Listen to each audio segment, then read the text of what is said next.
কেউ খাল কাটার বিরোধিতা করে যদি কোনো কিছু করেন, তাদেরকে এখানে সরকারি পর্যায়ের লোকজন আছেন, সরকারিভাবে তাদের বিরুদ্ধে আইনানুগ ব্যবস্থা গ্রহণ করা হবে। এবং তারা যদি বিএনপির কোনো লোক হয়, তাদেরকে আমি প্রকাশ্য বলে যাচ্ছি, তারা বিএনপি করার কোনো অধিকার নাই, তাদেরকে বহিষ্কার করা হবে। শহীদ প্রেসিডেন্ট জিয়াউর রহমান বিনাশ্রমে উনি খাল খনন করেছেন, নিজে খাল কেটেছেন, হাজার হাজার লক্ষ লক্ষ মানুষকে উদ্বুদ্ধ করে খাল খনন করেছেন। এখন সরকারিভাবে আর্থিক অনুদান দেওয়া হচ্ছে। আমাদের প্রিয় নেতা তারেক রহমান নিজেও খাল খননে অংশগ্রহণ করেছেন। আমরা বলতে চাই, বিগত 17 বছরে কি হয়েছে, আগামী দিনে বাংলাদেশে সেটা হবে না। এখানে কোনো প্রকার কোনো চুরি হবে না, আমরা এখানে নিশ্চয়তা দিতে পারি। এখানে প্রশাসনের লোকজনকে আমি বলে দিচ্ছি, বিএনপির নামে কেউ যদি কোনো অবৈধ সুযোগ সুবিধা নিতে চায়, তার বিরুদ্ধে সাথে সাথে আইনানুগ ব্যবস্থা গ্রহণ করবেন।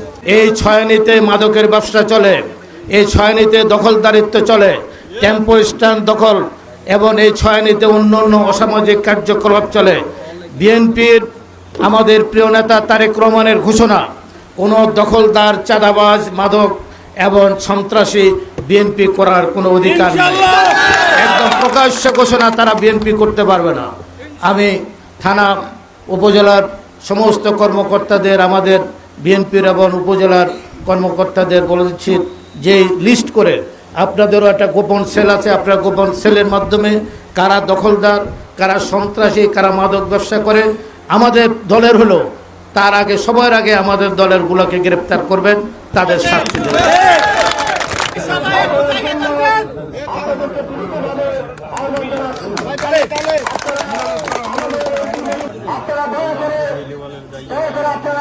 আমাদের মেহমান বিন্দুকে রব্বুল আলামিন আজকে জুমার দিন আল্লাহ জুমার আগে আল্লাহ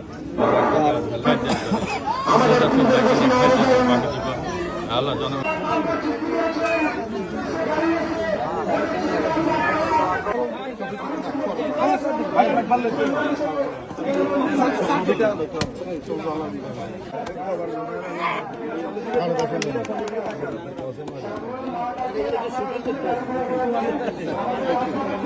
ওকে ইঞ্জিনিয়ার সাহেব তো দেখা কি আছে ওটা দিব